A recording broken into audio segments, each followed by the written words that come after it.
सत्मरूप ततकं युगे युगे च दर्शितम्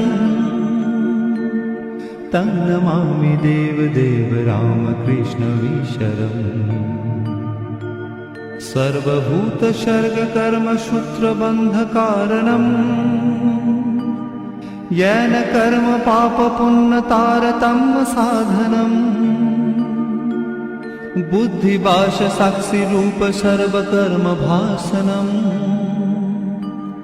तं नमामि देवदेव रामकृष्णमीश्वरम् सर्वजीवपापनाशकारणं भवेश्वरम् स्वीकृतं च गर्भवासदेवधानमीदृशम् यापितं स्वलीलया च येन दिव्यजीवनम् तं नमामि देवदेव रामकृष्णमीश्वरम् तुल्यलौष्ट्रकाञ्चनं च हेयनेऽधिगतम् स्त्रीषु नित्यमातृभावशक्तिरूपभावकम् येन भक्तिभुक्तिमुक्तिशुद्धबुद्धिदायकम् तं नमामि देवदेव रामकृष्णमीश्वरम् सर्वधर्मगम्य